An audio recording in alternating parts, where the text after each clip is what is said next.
A full lot of things to go over today, including a little bit of breaking news. It's got me and Cora all kinds of wrapped up, but we're going to get into that shortly. And we're going to do that with Shower to Count with Lady Cora. How are you doing tonight? I'm on it. I watched the court trial all day. Hi, I'm a true crime court watching nerd.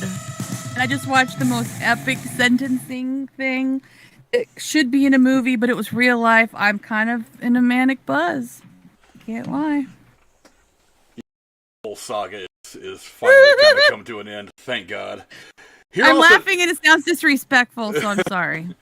Here also to go into all the cool stuff, including the big first trailer for Obi-Wan. This is my hetero life mate, Jeremy. What's going on, my brother?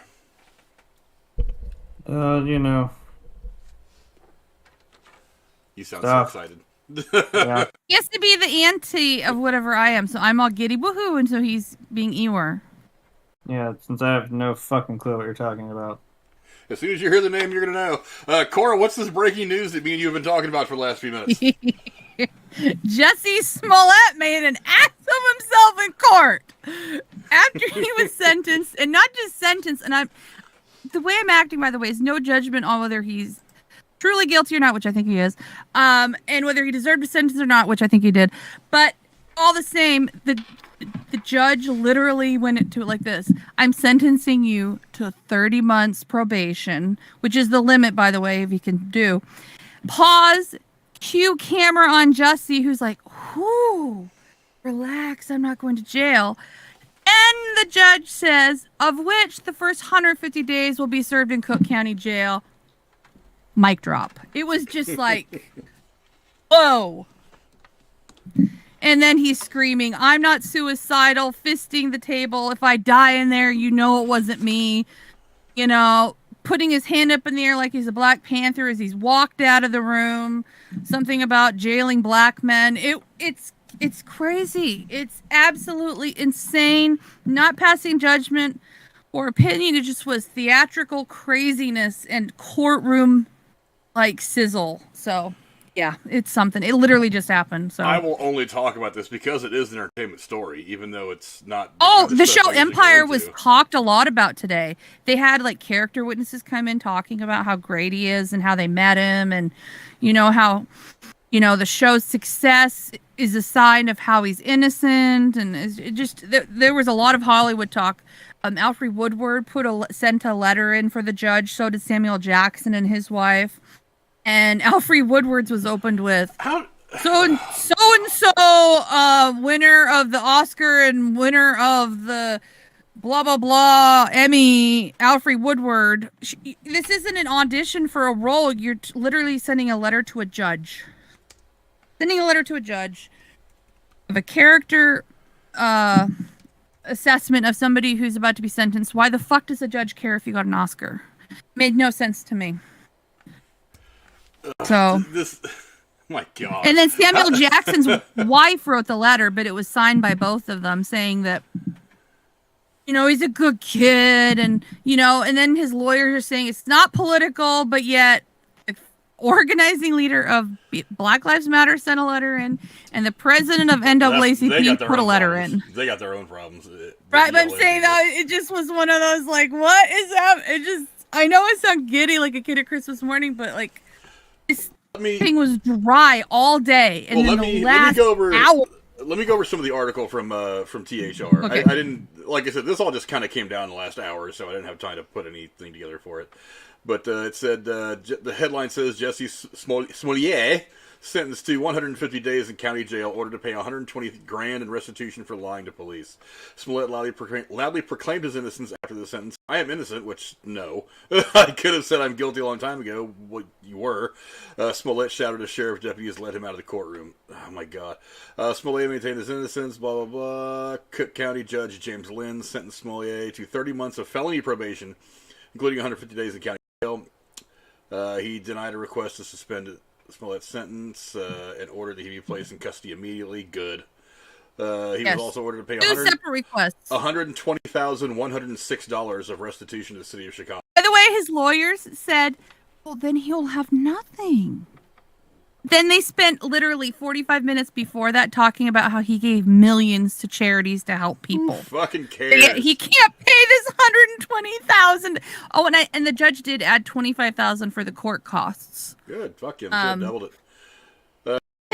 I'm actually like now look, I did not watch this stuff live. I knew it was coming at some point, but I just waited for the notification to come across my phone because I didn't want to waste my time watching that crap today. Instead, I watched some other drama crap, but it was like supposed to be drama. It was television.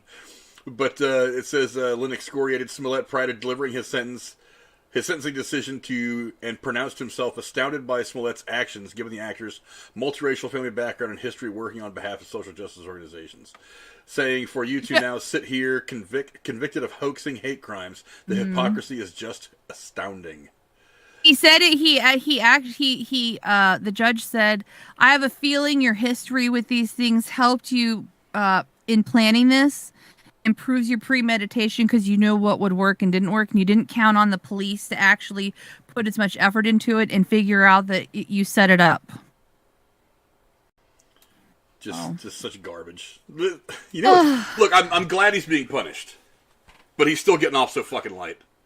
The problem is they only could charge him with so much because of the statutes, but they did their best with it. Light. I mean, come on. The appellate court might actually pull him out of jail as of tomorrow, potentially, because his lawyer team is gonna file paperwork to try to say that there should be a stay, or I forget the right word. I'm just too kind of excited right now. To just pause it while they're processing the appeal. So he may only spend 1 to 2 nights in jail before he's out again.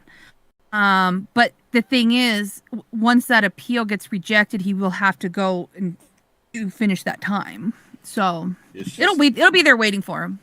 It's just so the whole thing. If he doesn't kill himself tonight and blame it on the man, he's just going for a fucking Oscar. Nothing's gonna happen to this guy. He's not important enough.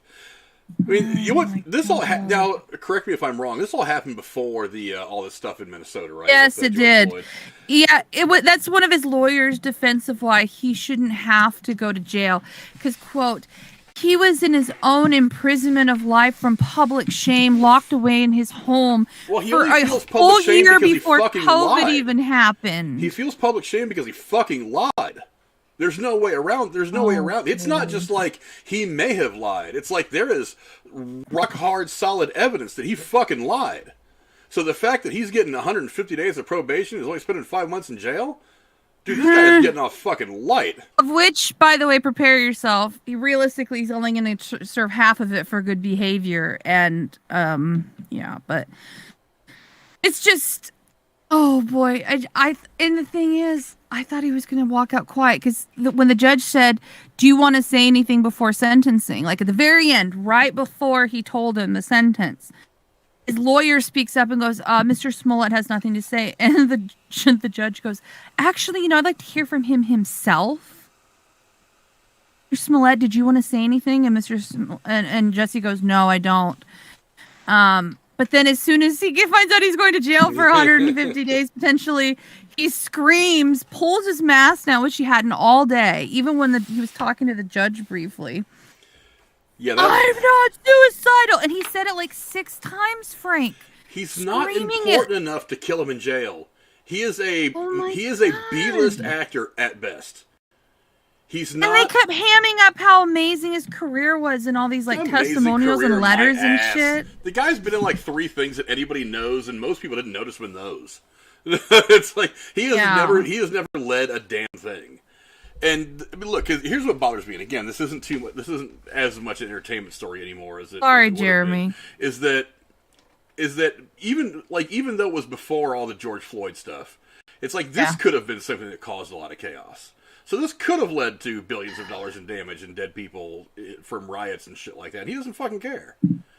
Frankly, that guy needs to go to prison for the rest of his fucking life. I mean, I know that'd be a little extreme for what he did, and legally they can't send him to jail that long. But and you want to know the top it off?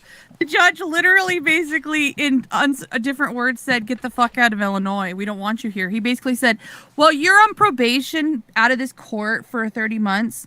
You don't have to live here. You can travel as much as you want for work or whatever you want to do without notifying us. You just have to call in and check in with us. I'm not kidding. The judge literally said that. No stipulation on where he lives and travel outside of, at least inside of the United States. And I was just thinking, they really don't want you to stay in the States. Good God. I just really hope I never hear that guy's name again or see his smug little face. Fuck him.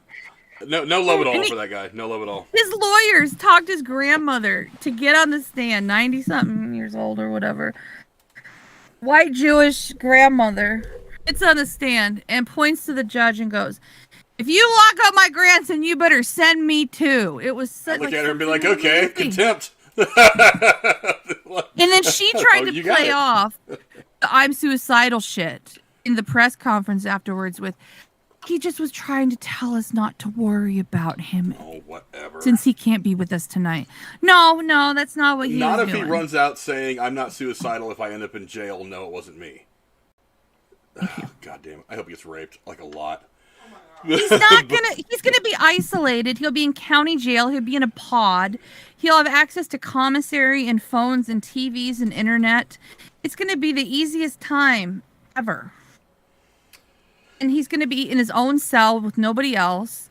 He'll have a guard watching him 24/7, maybe even a camera on him, except for the toilet parks. They're not allowed constitutionally to film you when you're toileting in a cell, but otherwise they can. So yeah. Well, that's part of the problem is is the cameras. He wants the attention. He doesn't give a shit about anything other than being the star. Should be happy he did jail time. Because look what happened to Martha Stewart. She went to prison and she came out stronger. She had better businesses. She wrote a book. Yeah, but she was famous as hell when she went in. Like I said, he was never better than a B-list actor. And the whole putting his fist up and screaming, it's all an act. It's all a charade. But I'm done talking about it because he's a piece of shit. Anyway. Fair enough. Sorry, I'm all hyped up about it. I mean, it's interesting, but it's sad interesting. It's a sad commentary about the way people feel like they can behave today. It's a sad commentary about how they almost do get away with it. Sure, he was found guilty, but he's getting a slap on the wrist. And to top it off, it was like they almost didn't prosecute him because the fucking DA or whatever in Chicago or for the state of Illinois was like, "Oh, no, I totally Jesse, I'm not going to prosecute him." Well, bitch, he broke the fucking law. You don't just not prosecute somebody because you're a fan, or because he autographed your fucking DVD copy of goddamn Empire. The thing is, in this specific jurisdiction, the crime is considered a class 4 felony. In 80% of the country, it's considered a misdemeanor. So we lucked out in that it's considered a felony. Otherwise, we wouldn't be here. Well, he'll be on a reality show in about 6 months. Oh, yeah. Either his own or something else that's already existing. That's what's going to happen. But anyway, let's move on from this retard and let's go to our first story of the day. It is about a movie I saw and didn't really understand and keep meaning to read the book of. Will Smith is ready to revisit one of his signature roles. The actor is attached to star in a sequel to I Am Legend, his celebrated post-apocalyptic 2007 film, The Hollywood Reporter has confirmed. Michael B. Jordan is also attached to star in the feature, which will be written by the original film's co-writer Akiva Goldsman for Warner Brothers. A sequel to I Am Legend has long been talked about, with a version of the project discussed as far back as 2012. Jeremy, what do you think of Smith returning to fight zombies? I'm sorry, you guys done now? I'm glad you asked for my fucking opinion. So what do you think of an I Am Legend sequel? There we go. Will Smith died, so. But did I don't know he? How you? Yes. Did he? Are we sure? Because I saw that movie. You sure you watched the same movie? You don't hold a grenade this close to your fucking face and Did you watch the Will Smith version or the Omega Man version from the 70s? Well, I'm pretty sure Will Smith wasn't in the one from the 70s. I don't know. There could be some. What if he, like Patrick Stewart style, got turned into a robot that looks exactly like himself? Well, then that'd be a sequel to iRobot. I'd almost rather see a sequel to that movie. Yeah. I think it's the dog died. Ah. Will Smith died. I don't know how the fuck you want to do this movie. I don't even know if there's a second book because this was all based off that. They filmed an alternate ending of the actual ending of the book where he did live. That would have made sense. You could have done something off of that because in the book, I don't know why they thought like this didn't work with audiences because fuck American audiences. They want the fuck it's stupid. He lived because he realized, wait a minute, to them I'm the monster. Like this is actually how things are going. He realized he needed to step aside. Like this is the way of life. There's no hope of me trying to like actually reverse this thing that's going on. And he gave back the test sub, and they basically just kind of parted ways. And he kind of realized, like, yeah, no, how I look at them, these zombies, like that's how they view me. And I'm kind of the odd man out here because I'm the only one of maybe a few million people maybe alive. Now, we did see them at the end. Yeah, the lady and the fucking kid found that settlement. Now, I mean, like, if you went with that, I mean, whatever they're doing. You think it's possible to play the ending off as a dream? And so he, like... To do that, That's terrible, lazy writing. If that is, like, the first 5 minutes, I'm walking the fuck out of the theater. I'm not doing this bullshit dream No, it was a whole dream. Well, then, that means that movie I watched was a giant middle finger. I enjoyed that movie. Let's Bob Newhart this shit. I enjoyed that movie. It came out when I was in high school. Like I thought it was awesome. Because I mean, look, in my lifetime, I'm getting sick of living through all these fucking end of the world events. They were like, hey, this movie came out in 2009, and it's like 7. I thought it was 12 or 9 because it said 3 years later. Which means it's set in 2012. I thought it was 2007. The TH article says 2007. Okay, whatever. It doesn't matter. It's set in like 2012, right? Which the world was supposed to end then too. That's why it was kind of like, oh crap. And the irony that you find the cure for cancer and you end up fucking killing everybody, basically. So it's kind of scary, but I don't know. I feel like we're. I thought about this today. The only movie I think that I'd be okay with remaking, rebooting, whatever, would be, because it's still relevant, which is the great part about it, would be They Live. We got Carpenter on that thing, or whoever, and updated that movie a little bit. I'm like, that shit is still relevant. 30, 40 some years later. But this movie wouldn't be a reboot or a remake, it'd be a straight up sequel. I know, I'm saying, like a pretty impressive jump of time where it's like, I feel like there's a window here of like, hey, when should you have a sequel? And you're like, hey, let's just wait like 12 years and just then make it.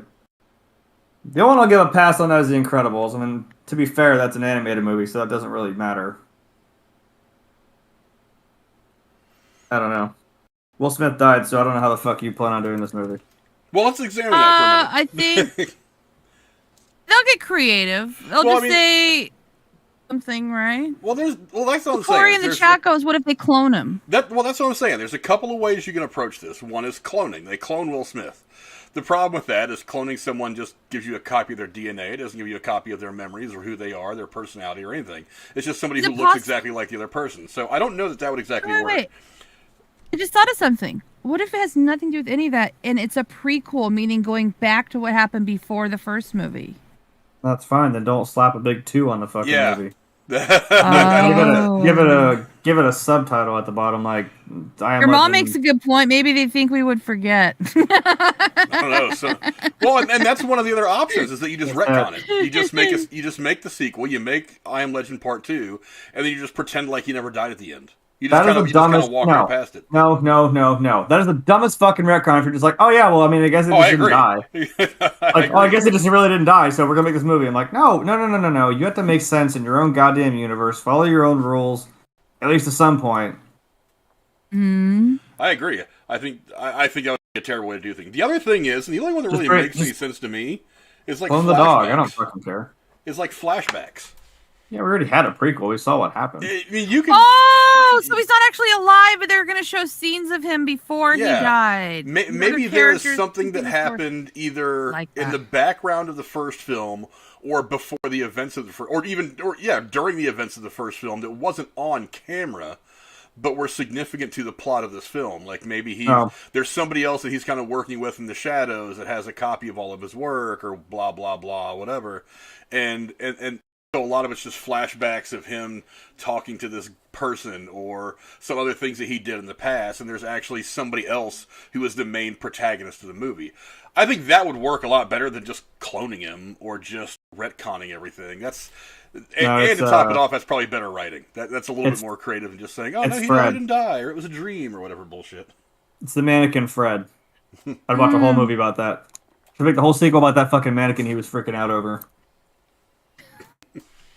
What the hell are you doing, Fred? It'd be better off than cloning. Maybe there should be a spin-off of, like, inanimate objects with characters in movies. You got Wilson, you got Fred.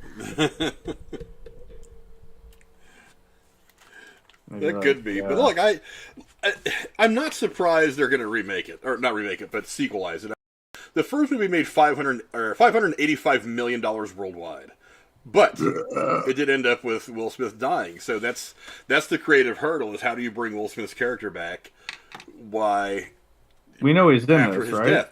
Now, the interesting thing is, and I'll put this picture up again, is who else they added on to it. We haven't talked about him yet, is Michael B. Jordan. Okay. Here's what I think. He has a son in the movie. So maybe this happens 30 years after the events of what we saw in I Am Legend, and Michael B. Jordan is playing his son. He had a and we're going to be getting some kind of either like flashbacks or memories or some shit like that. So maybe Will Smith won't necessarily be the primary star of the film, but maybe he will be kind of a supporting character to Michael B. Jordan, who's going to kind of carry the movie.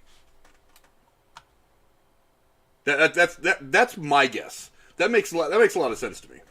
Hey, you know what else made a lot of fucking sense in Jurassic World when you're like, hey, remember that guy that John Hammond was working with the entire time? No? Good. I'm glad you do. He had a fucking... See, that just kind of undermines the whole weight of him losing his whole fucking family. His daughter and his wife went up in the helicopter and they got fucking killed. And you're like, oh yeah, my son was off somewhere in fucking Boston.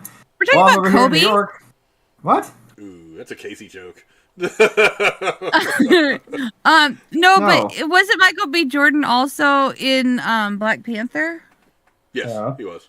Why can't they tie in Black Panther into this? Because there's too many crossover bullshit things in Hollywood. Oh, that'd be great if they did. That wouldn't be. That'd be terrible. I know it would be. I just wanted to make Jeremy go no. But I don't know. I don't know. I don't know how they're going to pull this off. Maybe Michael B. Jordan's just playing a brand new character. Maybe he's playing Will Smith's cousin or some shit, or his younger brother who somehow survived the whole thing. I don't really know. But I don't know. There's a lot. Again, I say this a lot. A lot of it's going to depend on the writing. If the writers are really, really good at crafting the story, then I think we're going to be able to get around some of the things that they use to try to bring Will Smith back into the fray. If they don't, it's going to look like a shit show. And I don't want it to look like a shit show, because even if this isn't my personal favorite Will Smith movie, it's very good. I still think it was a good enough movie to where I don't want a sequel to fuck things up. You know what I mean? That's just me. But, I don't know, some other stuff I'm reading about this is it is based on the Richard Matheson 1954 novel. This had long been one of Smith's proudest achievements as an actor, thanks to its small moments. For most of the film, he had nothing to act opposite of, save for mannequins and a dog. He said, I'm obsessed with trying to put small character dramas into the middle of blockbuster packages. The most successful I've ever been with that concept is I Am Legend. So, he also said I Am Legend could easily have been a stage play, right? So, a one-man show, a dude and a dog. You generally would think you need a little bit more than that for a blockbuster, but to date, that's my biggest opening and my second biggest film, which it is. And of course, right now he's been nominated. They should have made this movie during COVID, Frank. They would not have needed many people. They could have pulled this off so well with COVID restrictions. Well, it takes a whole lot of people to film a scene. God. It's like I don't know if you've ever seen a movie set, but there's 45 one person giving a monologue, so I don't know if that would have worked out. I'm just in a spicy mood.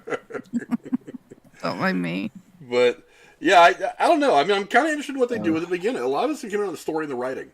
If they can make the story and the writing work, I think it could possibly be very, very good. Especially with Michael B. Jordan. That guy's a star. I mean, make no mistake. From the first time I saw him in things like Chronicle and what was the one where he played the kid that got shot in Oakland? God damn it, I drawn a blank. It's a great movie, but I mean, it's like he's an absolute star. So adding him to it is not a bad idea. It's not a bad thing at all, and you never go wrong with adding talent. Michael B. Jordan's one of the best stars there in Hollywood right now. So I don't know. You guys go down in the comments. Let us know what you guys think. I Am Legend 2 in the works. Edit studio, and they've added Michael B. Jordan, and apparently it's moving forward. So we're going to see what they give us on that one. Lady Cora, what's the next story we've got going on today? Well, it's a little bit of a disappointment, but James Mangold is well aware fans want to get a peek at his yet-to-be-titled Indiana Jones film. He's asking for patience while sharing an update on the production. In a Monday note, the director said he has moved on to the editing phase for the next chapter in the iconic Harrison Ford franchise created by George Lucas. Mangold took to Twitter to say, quote, "Although I've been cutting while shooting, I officially start editing Indy today," end quote. Still going. To all those asking about trailers and teasers, still drops and first looks and other peeks and sneaks, this is the right place to look for info, but just a bit too soon, end quote. Be well and be patient. The film is slated to arrive in theaters June 30th, 2023. This has James Bond frustration written all over it. Frank, when do you expect to see the first trailer for Indiana Jones 5? I don't know, maybe when Cora is 50, which will be in 9 years. Well, it took them that long to get the movie put together, it seemed.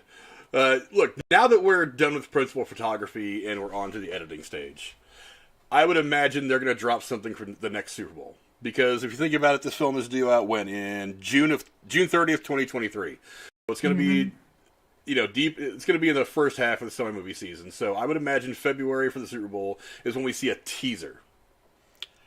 I would imagine March or April is when we get the first full trailer. Because if they put a trailer out in the next 8 months to a year, I think that'd be one of the dumbest things they could possibly do. Maybe a teaser. I mean, just because there's so many people around Hollywood that honestly didn't even know if this film was actually being made. They thought they were just pulling a big fucking April Fool's joke on all the Indiana Jones with the stills we saw with the young version of Indy with the World War II costuming. But even then, even after seeing like set pics, people were like, "Is this really happening?" I mean, are we sure that we're getting this movie? Because after the last one did so terrible amongst the Indiana Jones fans, they went aliens. It should never have gone alien. Well, that wasn't even the worst part. I mean, nuking the fridge. Look, nuke the fridge has become a thing since this movie. But I don't think we're gonna see. We may see a teaser sometime by the fall. But if we see a full trailer before the Super Bowl, I think it would be dumb as hell. I don't know, Jeremy. What do you think? I mean, do you have any idea what this movie could be about? When do you think we're going to see something about this movie in marketing wise? Oh, probably won't be anything until next year, and then I'll delay it again. Maybe you can just delay it until I'm 50 and stop making this fucking movie. They better hurry up and do it before Harrison Ford can't walk the red carpet. I'm so much older than you. If they wait till you're 50, I may not be alive. No, it'd be you wouldn't be missing anything. You'd probably be doing yourself a favor. I'm going to see this fucking movie. I don't know why he fucking seems to love this character so much, and also, like Rick Deckard. I don't know why he hates Han Solo so much. He's like, sure, let's just keep doing Indy. I mean, I love you, Harrison Ford. I really do. And I'm telling you this as not your actual friend in real life. Stop! Put the fucking hat up. Put the whip down. You're married to Marion. We all finally got a big hurrah. That was the only hurrah of that whole fucking movie. Really. Awesome. Yeah, Shia LaBeouf being his son was quite the letdown. Yeah, I'm like, we got our closure on Marion and Indy. Awesome. Great. Okay. Don't ever fucking put that little fucker in a movie with you ever again. Or in any movie ever again. There's just been a whole lot of bitterness in this episode so far. Sorry. What are we doing? I mean, are we assuming this is? I mean, what was the last one? Like in the mid-50s or so? Yeah, it was like mid-50s. I think. Yeah. So now what are we doing? Like, if it's still in the 50s, or are we doing maybe the early 60s? Maybe. Like the only thing I can very mildly defend the aliens with is I'm like, Uh-huh. okay, I understand that's kind of in that time period, the whole Roswell, New Mexico thing happening. Oh, okay, yeah, I could see I that. I get what they were doing. I don't know if that was really the right move or if it was done well because I mean, the other ones. I mean, I get it. It was always Nazis. It was always like religious artifacts. Hmm. That makes sense. You're in the late 30s and it's beginnings of World War II. I understand that. This one, I'm like, okay, Russians. Yeah, now we're getting into the Cold War. I get that. Which is Aliens. maybe that's partly. Let's look at the timing of when this tweet came out. If the focus is on Russians, maybe this is the right time to not want to talk about the movie plot and hope things calm down in the world in a year.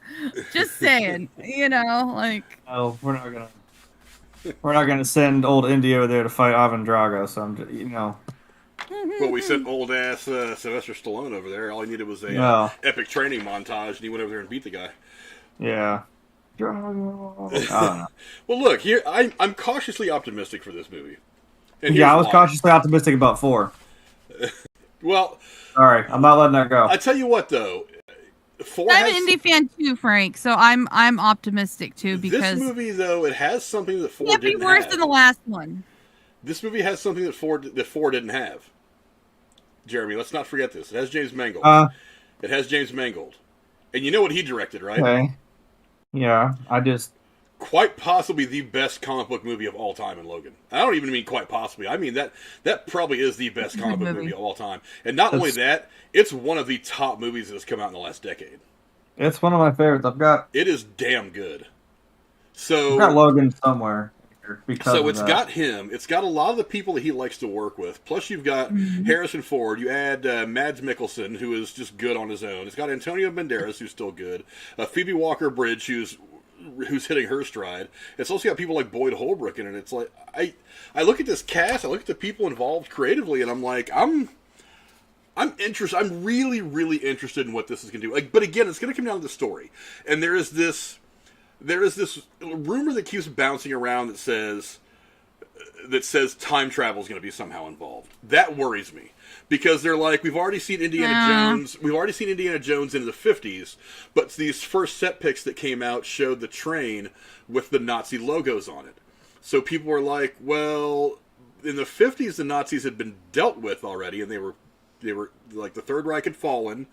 And so if this movie takes place in the 60s, how are we seeing Nazi stuff on this train? So there's two theories. One is flashbacks. Loki might show up. One is flashbacks, which is entirely possible, would make sense. But there is this thing that just will not go away about time travel. And I'm like, if they put time travel in this, is that worse than Aliens, though? I'm a little turned off by the idea. I can let the religious thing go. I can kind of let the aliens go, but I swear to Christ, 1955. If I see a fucking DeLorean come in here and Harrison Ford gets in, what about Loki? Sure. I don't want Marvel in everything. It says Disney, so I mean, it'd be it is fun owned to see by Logan Disney now, right? What were you I saying, guess Jerry? we'll I'm have to sorry. wait and see. Doesn't Disney own this now too because it was part of Lucasfilm? Disney owns everything. I know that, but you know what I'm saying? Because Probably own your hopes and dreams, Jeremy. Yeah, they own That's why my you're whole so sad all the childhood. time. Yeah, again, this is all going to come down to writing, and if the writing's good, then I think this is going to be kind of awesome. If the writing sucks, then this is a problem. Think they're past the reshoots and it really is down to editing? There might still be some reshoots that they do. Once they get into editing, editing is usually when they see like what's working, what's not working.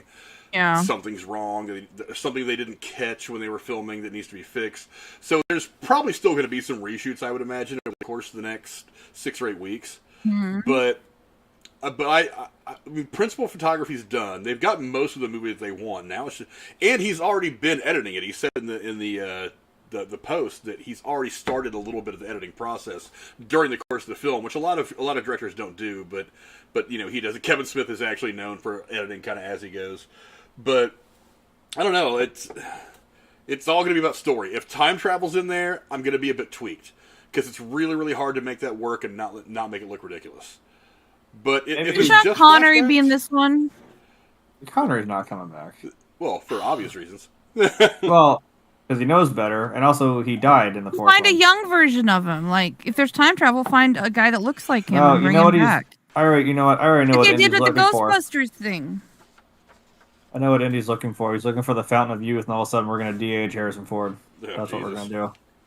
Well, here's another question. Does That he I'd die? be okay with. I'm like, that's kind of a thing that's a mythical thing you can go look for. Just look for the Fountain of Youth. I'm like, sure. True. Maybe. But that's another Maybe. question: is does Indy die in this movie? Because it's You know common what? knowledge that he wanted both Han Solo and Indiana Jones to die.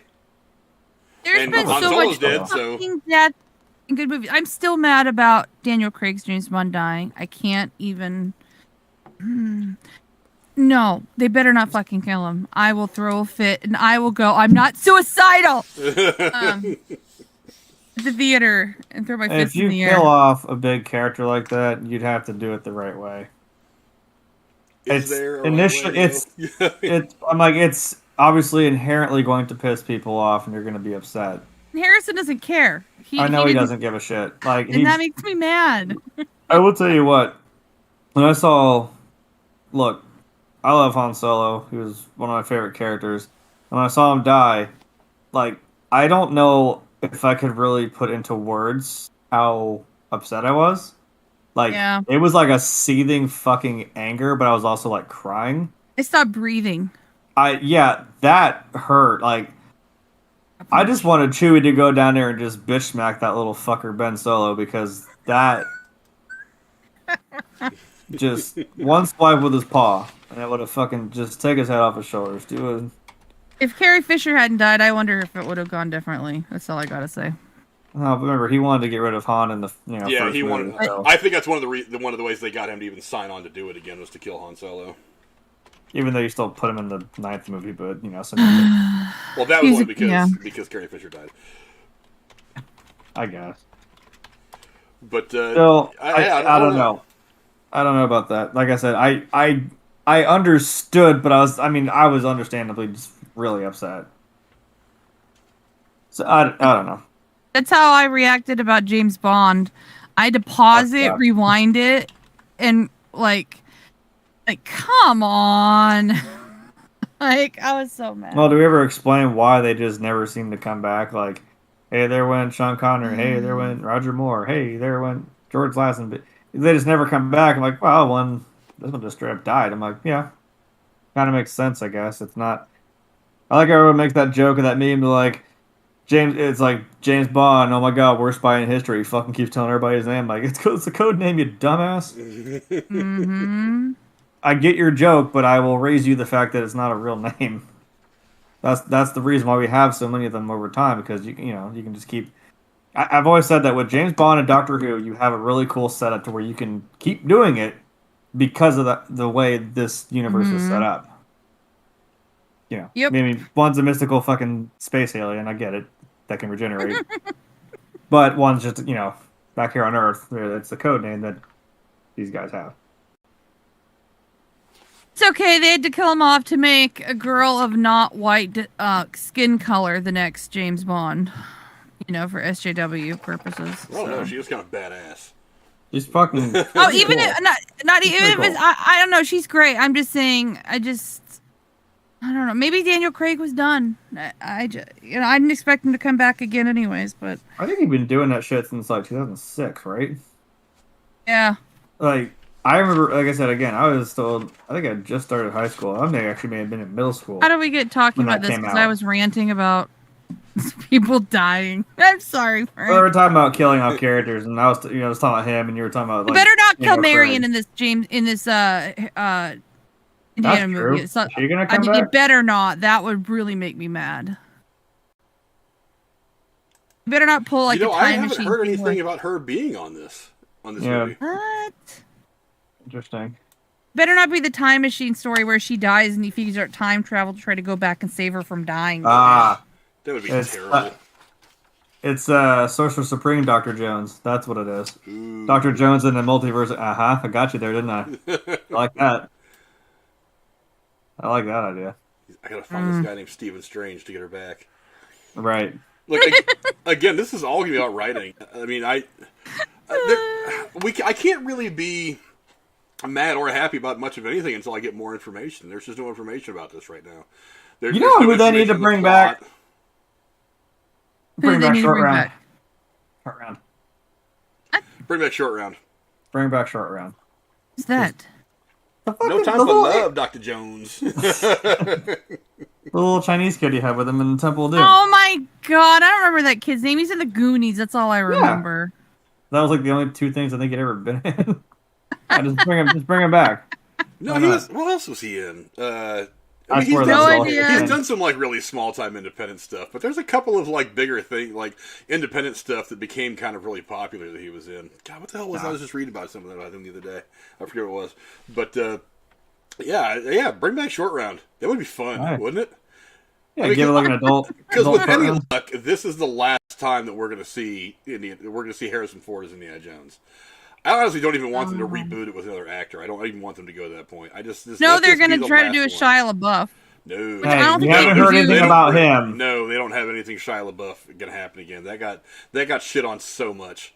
Like, well, that and he got that full chest tattoo for that very weird movie I watched about like drug lords that he was only in for half of. Like he could never take his shirt off as Indiana Jones without explaining gang tattoos on his chest. Well, you can cover that up with makeup. Yeah. It's huge. It's a huge tattoo, Jeremy. A lot of makeup. You can do it. Yeah. Okay. You want to sit in a chair for 4 hours and make Colin Farrell look like he's fucking a fat version of, like Robert De Niro or something? No, actually, I don't. But, I appreciate the idea that I can make that happen. Thank you. You made me very happy. Just go watch the Batman. You'll see what I mean. That's what it takes to look like a crazy psycho man. Is hours and hours in a makeup chair before you can even get in front of a camera.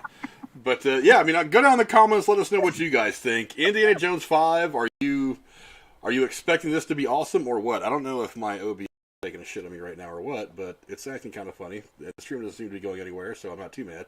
But yeah, go down in the comments. We'll let us know what you guys think. Is Indiana Jones 5 in trouble? Is it a good thing? We're finally on the home stretch of this thing. Bring back Short Round. Yeah, bring back Short Round. Corey wrote the chat. Indiana Jones in the wheelchair of time. Yeah, I know. The little Chinese kid you had with him in the Temple of Doom. Oh my god, I don't remember that kid's name. He's in the Goonies. That's all I remember. Yeah. Anyway, the stream is going to catch itself. Things I think it ever been.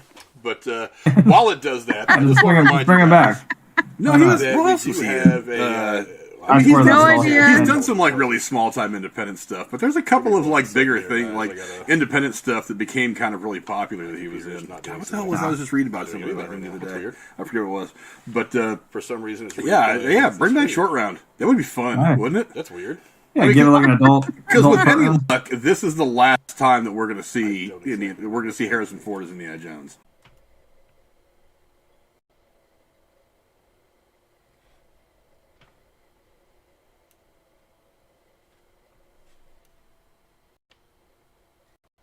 Huh.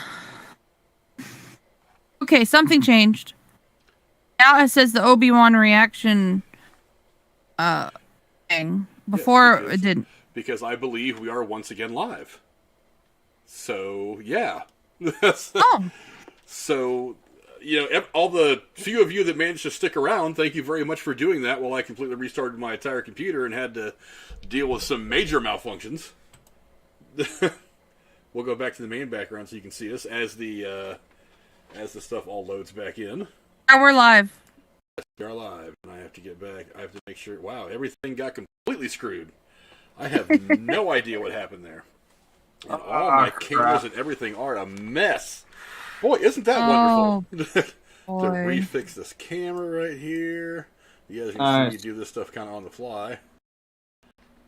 So yeah, that was That was something.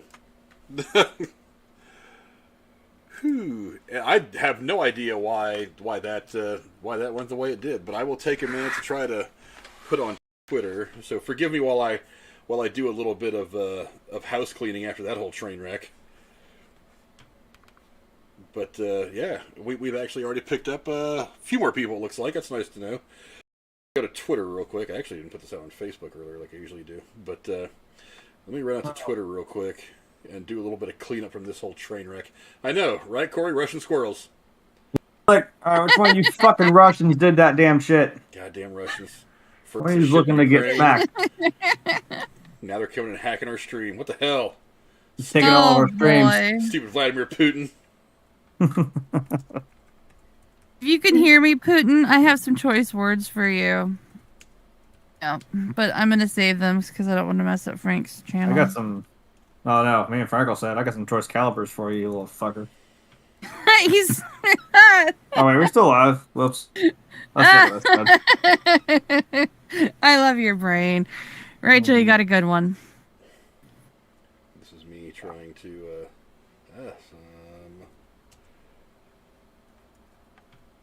Oh. I need to find that paint again that I used for the end of this thing. I still don't know how it works. Like, it's supposed to give it like a hammered look, like a hammered metal, like a ball peen hammer, and just like, man, I don't know how it does that. In fact, when you spray paint it, it's so wild.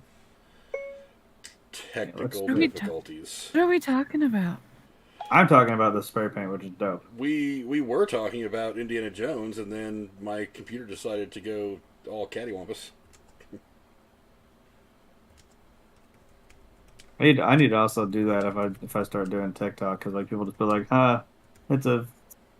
this is fake in the video, this is fake, and people keep putting fake body. I'm like, yeah, you can put fake body and then stand in your underwear and not get demonetized for it for some fucking reason. I'm just gonna really put everything in my video as fake. Fucking say something. Well, okay. I think. Okay, I put it back up on Twitter. I'm not going to bother going through my usual places because, you know, most people that watch are subscribers anyway, so they're going to understand that we're back. Anyway, so we were just talking about Indiana Jones 5 when my computer decided to go full stupid.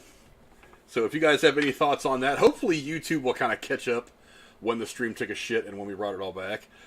I'm not 100% sure if they will or not. If not, I can always edit it down later for those of you who watch our streams after the fact or get a chance to come hang out with us live.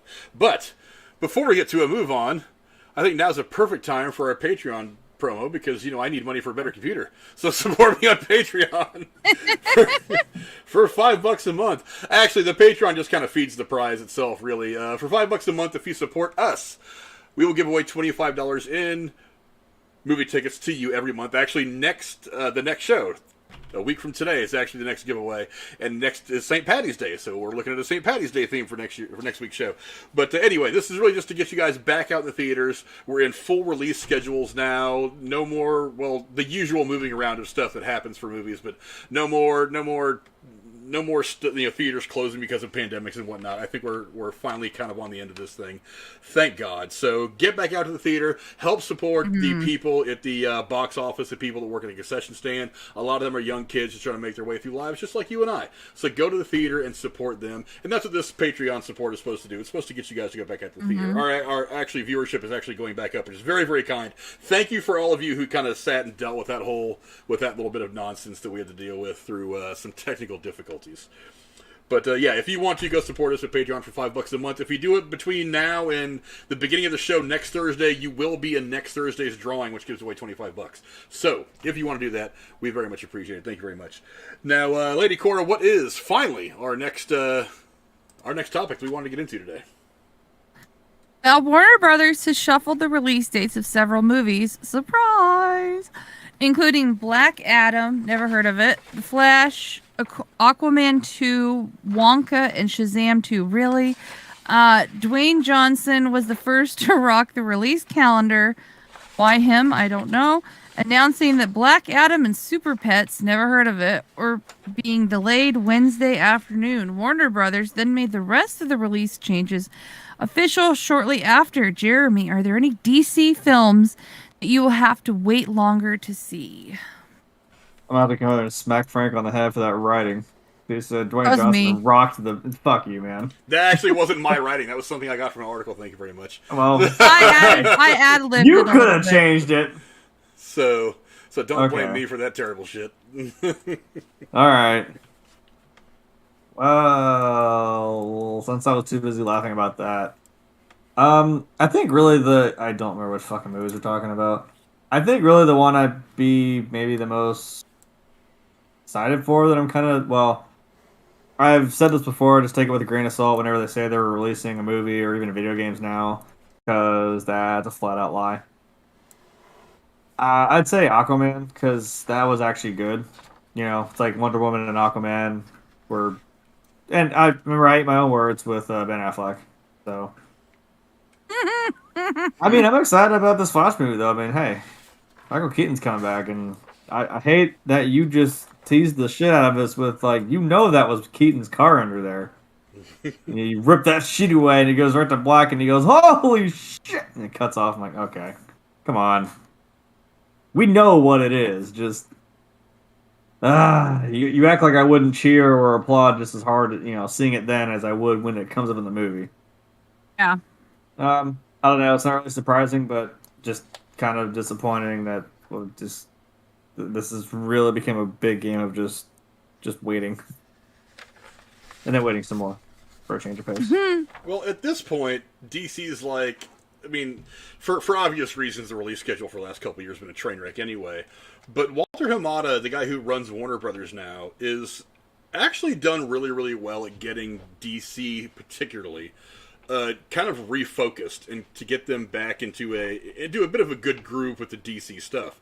Now, the ones that jump out at me are Aquaman 2 and The Flash are both being pushed out of 2022 into 2023. Aquaman is going from December of 2022 to March of 2023. That's not a terrible jump.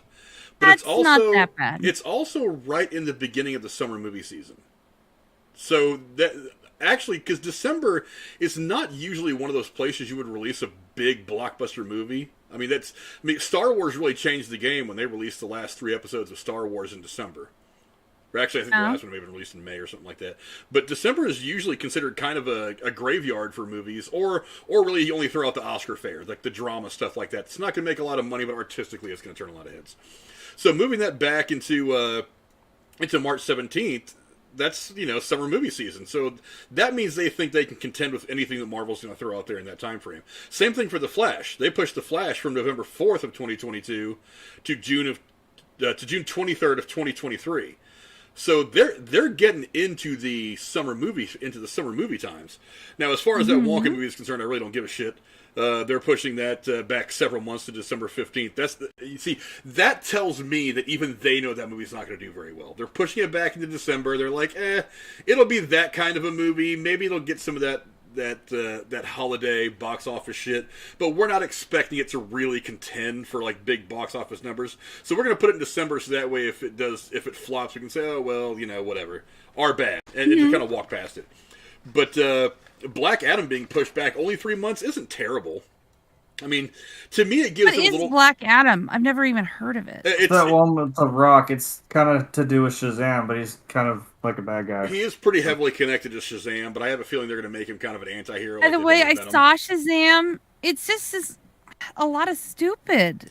It doesn't Shazam seem... it is supposed to be goofy. It's not the most Okay. serious character in DC. He's a little bit of a goofball. Just Which is seems why child in a having man's him go body. against with The Rock, that'll be really interesting because, you know, like, he's no joke and this dude is just all jokes. it just seems like a kid movie.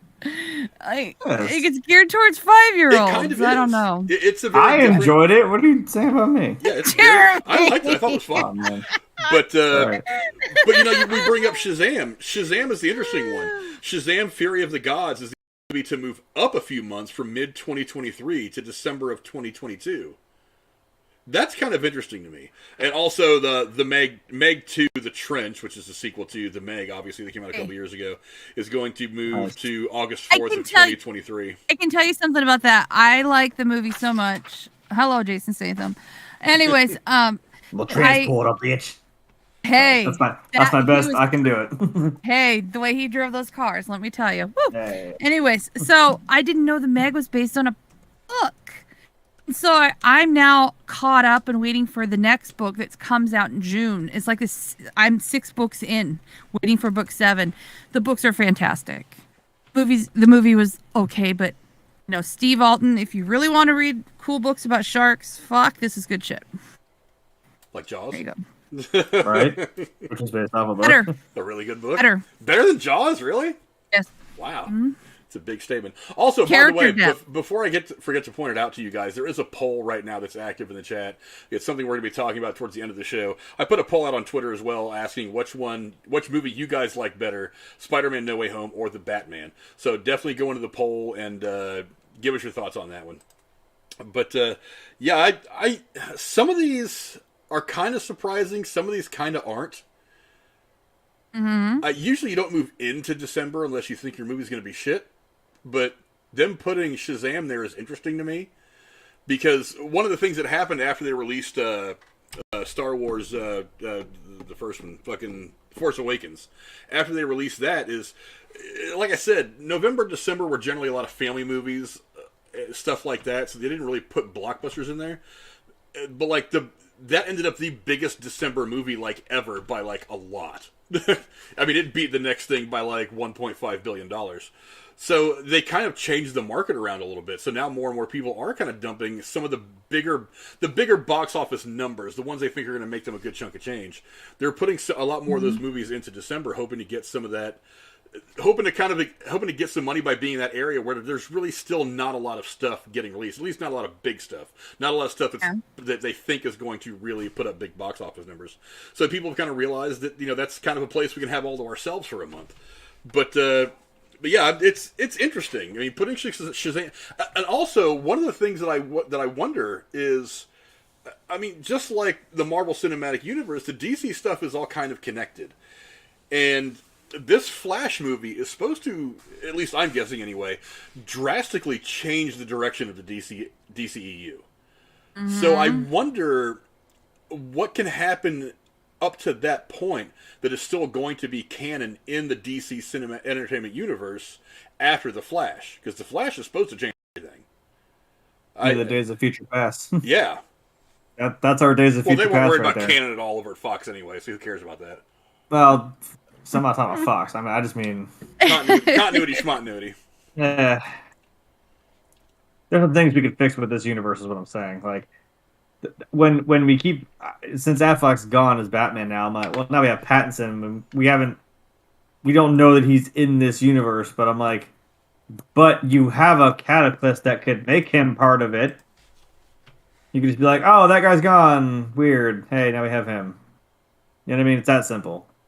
And we obviously have Keaton, like, for some reason. I mean, that'd be kind of cool. Like, if we had older Batman Keaton, like, kind of mentoring this Robert Pattinson one, like, hey, look, kid, I've been there. So I dealt with some guy named the Penguin as well, and some Catwoman, and a Riddler. No, wait, no, he didn't do that one. No, that was Clooney. I pushed that out of my mind. My bad. That was bad. You know what? Just have him go back in time. Just superimpose him into those movies and just like erase the bat nipples like that never happened. Just do that for us.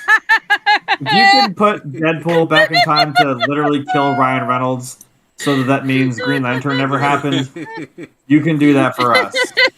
And if you kill Ryan Reynolds, we don't have Deadpool either. So I would rather have shitty Green Lantern and Deadpool than not have Deadpool. I don't know. But yeah, that's the big, for one, the Willy Wonka thing. Is that just a line? Well, that's just lazy writing. Well, for one, the Willy Wonka movie I don't give a shit about. I mean, I liked Timothy Chalamet. I really like him. I liked him in Dune, but I just don't give a shit about this Wonka movie. The Meg, it's brainless fun.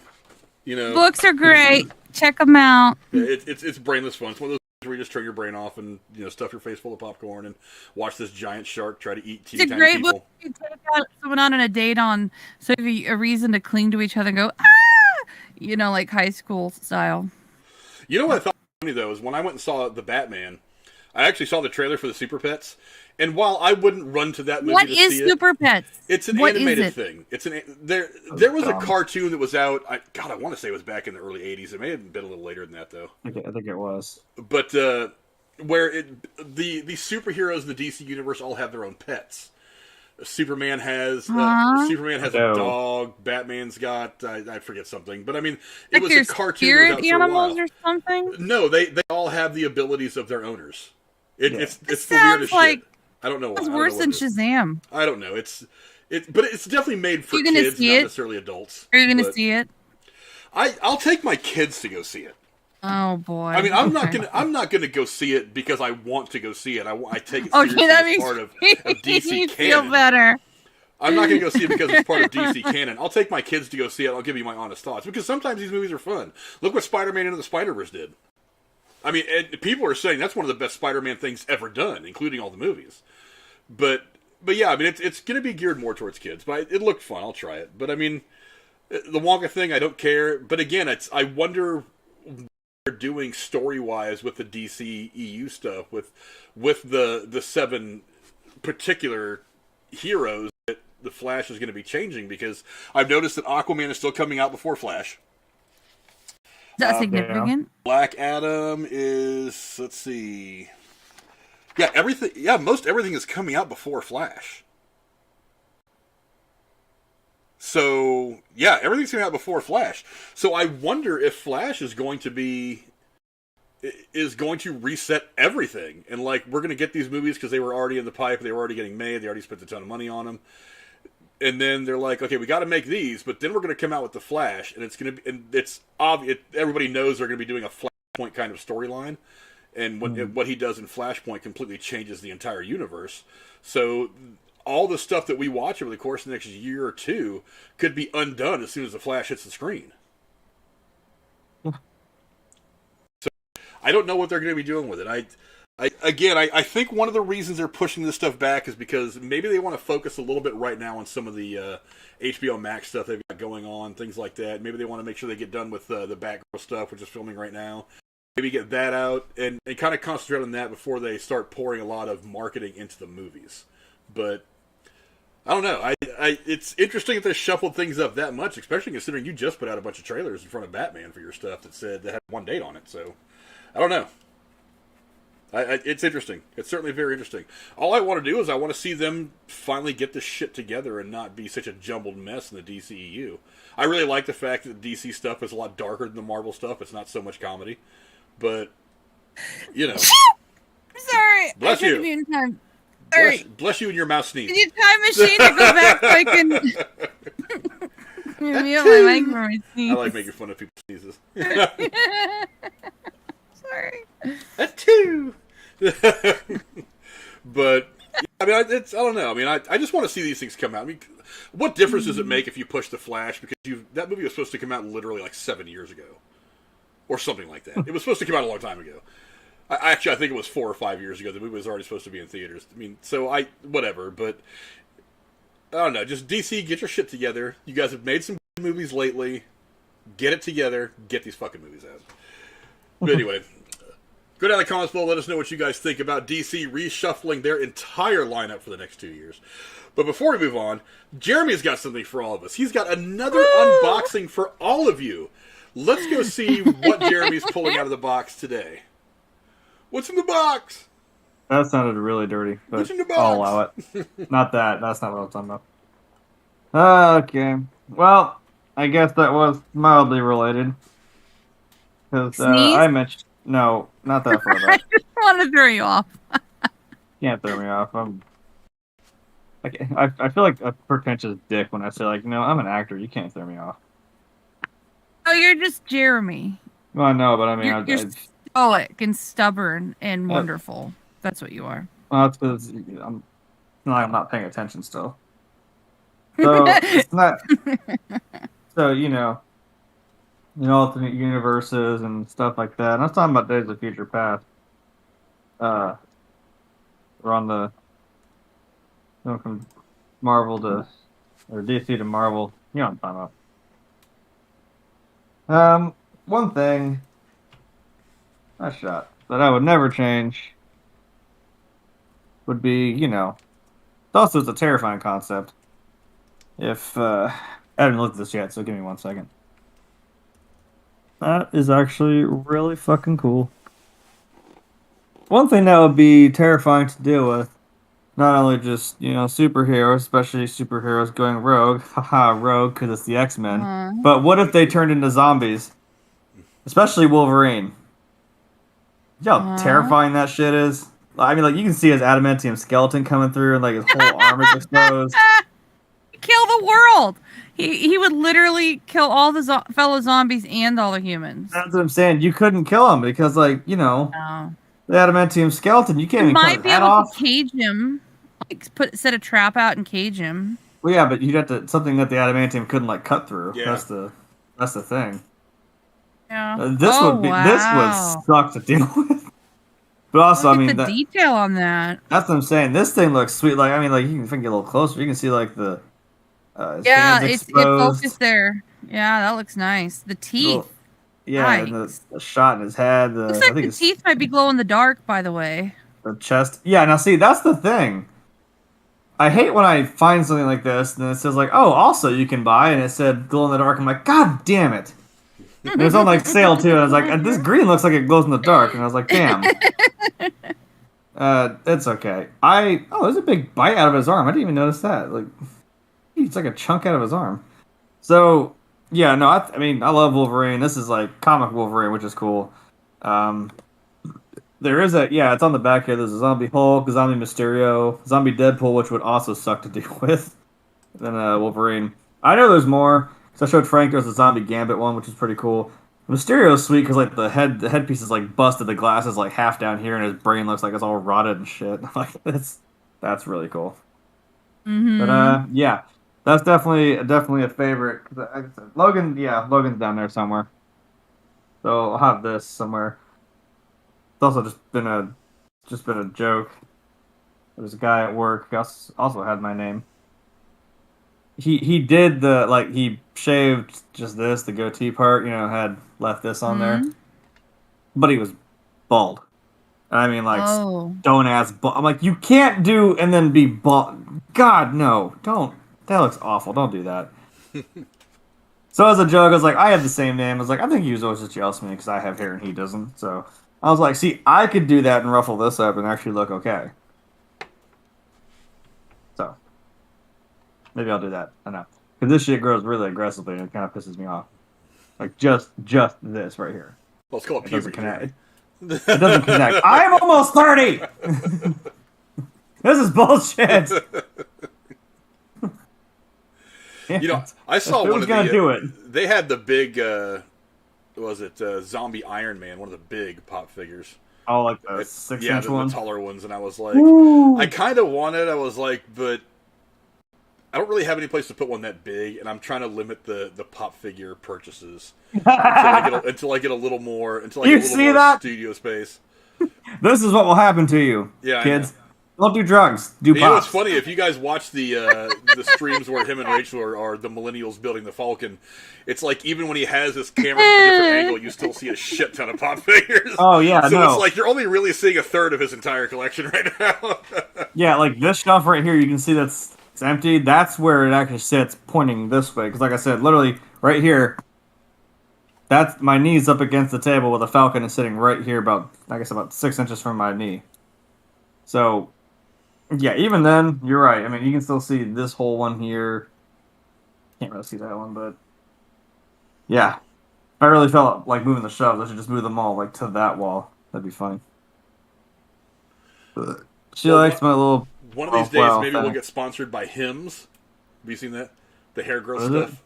A bunch of YouTubers that I watch are sponsored by Hims, that hair growth stuff.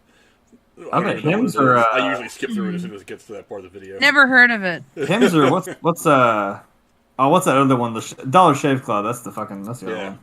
We still get those boxes of that shit from the old person who owned this house. We have like 7 or 8 of those boxes from them, and they won't come pick them up. I'm about to throw them away. The Dollar Shave Club?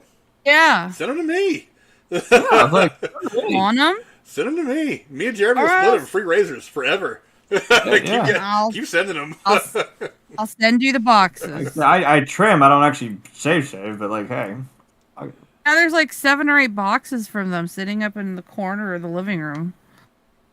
I'll sell it for all that. People like to try that No, Dollar Shave stuff. they're not ours to sell. So? I'll give them away. I've gotten checks in the mail for the people used to live in my house. I'm just like, wish I could do something with these, but I'm not the kind of a dick. I don't want to be kind of fraud. Yeah, right. Yeah, that might be a problem. just don't at your sentencing go, I'm not suicidal. No, that's exactly what You'll I'm be fine. I'm like, you're just trying to keep down the Mexican. Right. now it's about that, yeah. I'm not suicidal. Also, if anything happens to me in prison, it's Cora's fault. There we go. Blame Cora. There we go. Anyone, I mean, since you guys so eloquently talked about it, fuck that guy. He's a fucking idiot. Yeah. Watch Dave Chappelle talk about him for a fucking hot second. That shit was funny. It was funny. He's like, he was clearly lying. We were supporting him with our silence, because he's stupid. Like, right. God. I love Dave Chappelle. I love Dave Chappelle. He's funny. Hell yeah. He talked about it. It was great. But now that we've had another unboxing from my hetero life mate, Jeremy, let's move on to... before we move on to that, I do want to remind you guys, and I once again have not got another picture to put up here for the promo, but we do have a Discord. And the link to that is in the description below. If you go down there, you can plug some of your videos, put your videos in the chat for other people to find, talk about some of the stuff going on in the world of movies. It's getting a little bit busier in there, here and there. People like Randy Viper and some people in there drop stuff in there, told me what they thought of movies like The Batman, things like that. So go down in there and get active in the Discord. Maybe I'll find some other way to start doing like a Discord giveaway too. I think that wouldn't be a terrible idea. So I don't know. I'll think about that over time. But go down there, get in the Discord. You can reach out to me, Jeremy, and Cora all the time and talk movies. Don't forget, Cora and I are also we are recording our Downton Abbey reviews season by season. I've been watching it off and on, except for this Jesse Smollett stuff today. I've been watching it while I work, and I'm in it. I'm deep in Downton mindset. Yes, the season by season breakdowns, including a review of the first Downton Abbey film as we get into the release of Downton Abbey, A New Era, coming here in about 7 or 8 months in the U.S. I don't know when it's coming. This is coming out after it comes out everywhere else. But, Lady Cora, what is the next thing we're going to be talking about tonight? Well, that would be Wednesday gave us the first trailer for the Disney Plus show Obi-Wan Kenobi. I don't know why I whispered that. Trying to be dramatic. A young Luke Skywalker and Jedi hunters were a couple of the things the trailer teased us with as the release of the show gets closer. Obi-Wan Kenobi is scheduled to premiere on May 25th, 2022. And will consist of 6 episodes. Jeremy, how excited are you to watch it? And are you hoping it's actually about Obi-Wan, but they're not titling it that, but they're going to actually talk about Loki? It wasn't called The Book of Obi-Wan, so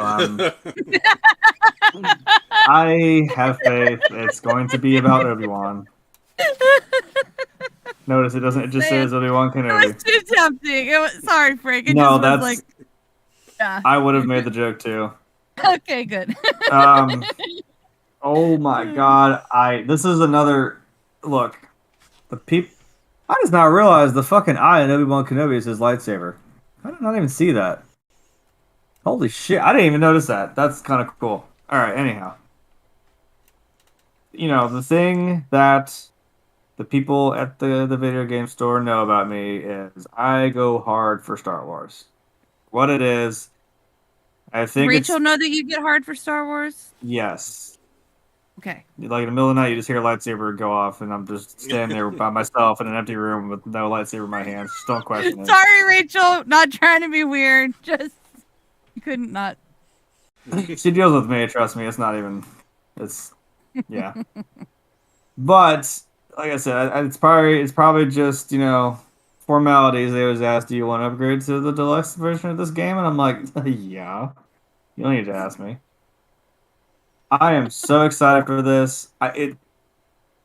Over time, Obi-Wan became kind of... Like, I always loved Jedi Luke Skywalker.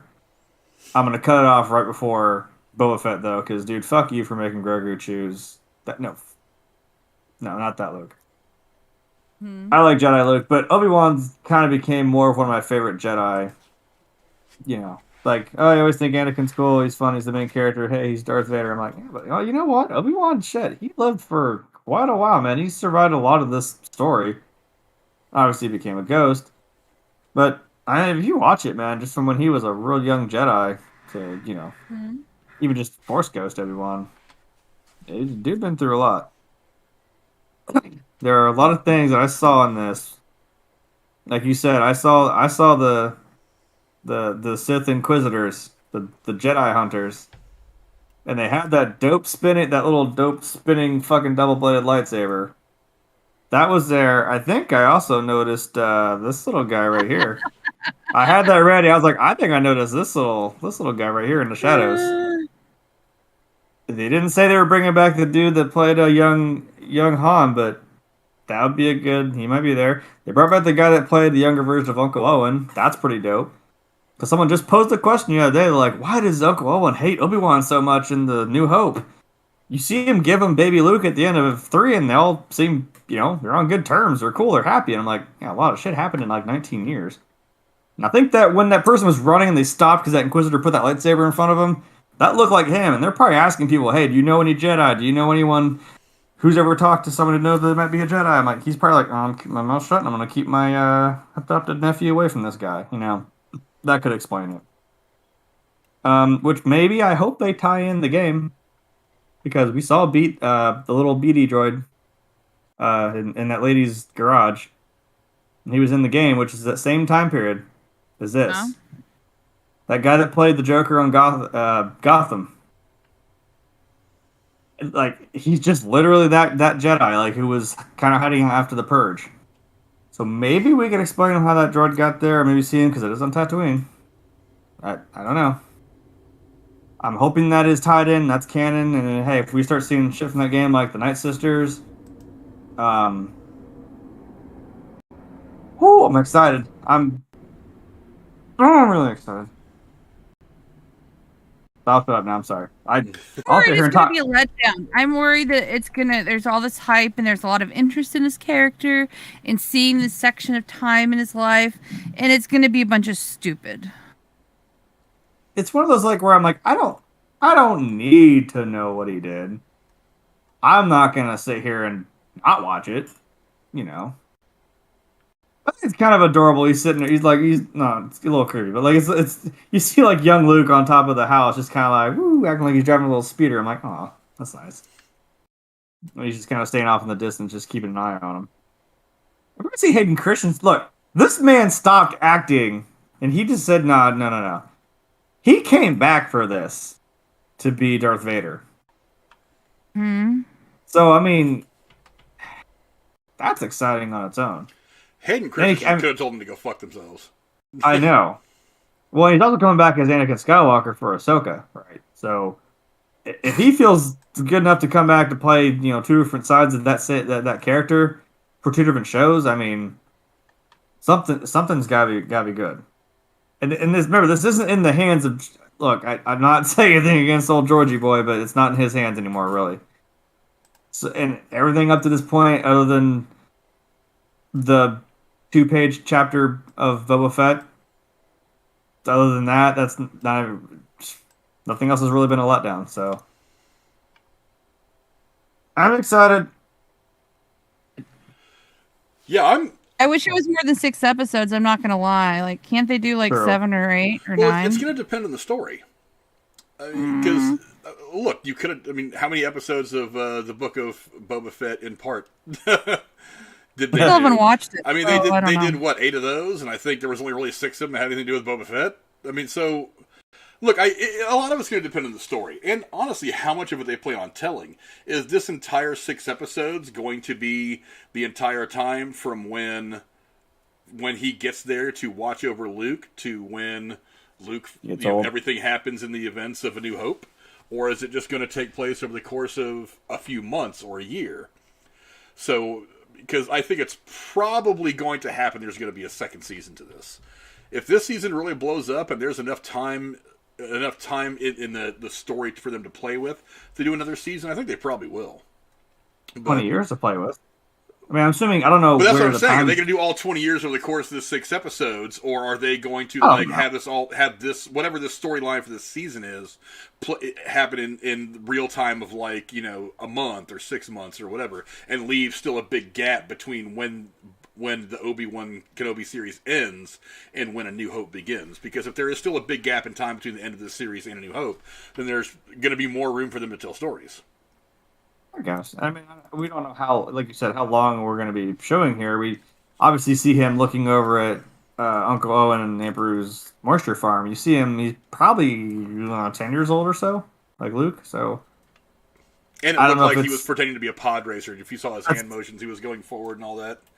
Yes, it's pod racing. He was pretending to be a pod racer just like his old man. Yeah, that's what I'm saying. Like, he looked like he was having a good time. So, I don't know. Like I said, I know that's that story. It's kind of the same story in, like I said, the video game. There's, it's after the Purge, and there's people the guy trying to keep hush-hush that he's a Jedi. And there's Inquisitors going out there over the galaxy trying to hunt down the remaining stragglers of Jedi. So it stands to reason, especially someone like Obi-Wan Kenobi, who was, a master Jedi, especially on the Jedi Council, and as big as important as he was, they'd be after this guy. I mean, I know everyone thinks like, oh, why didn't Darth Vader go back to, Tatooine and never found Luke? I'm like, well, I don't know if he really would bother. And also I'm like, no one, I mean, that's not where Obi-Wan's from, so I don't know why they would think still to go there and find him. So, yeah. I know they're Spaceballs, they're combing the desert. They're trying to find him, I know. They're going to come back there, we ain't found shit!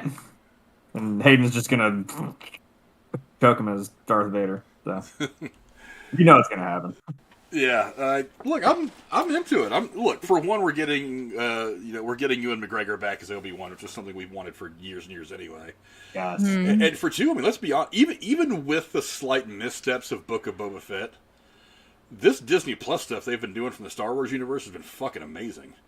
Fire. And I mean, dude, Filoni and Favre and these guys, they have such a tight grip on all this shit. I'm really excited to see almost what like they a do with force choke. It. What's that? Is it almost like a force choke? Yeah, they have a force choke on all this shit.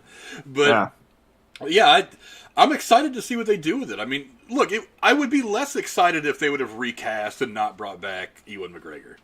That would have kind of annoyed me. I'd have been like, I'm not really that interested in it now. But you got Ewan McGregor. You got these guys that are killing it with the stories. Why should you expect this to not be awesome? I want to make sure they learn their lessons from Book of Boba Fett, though, because while I thought that series was really, really good, the last 3 episodes were really just off the rails for me. Just having the one episode completely surrounding Din Djarin, the Mandalorian, I don't understand that.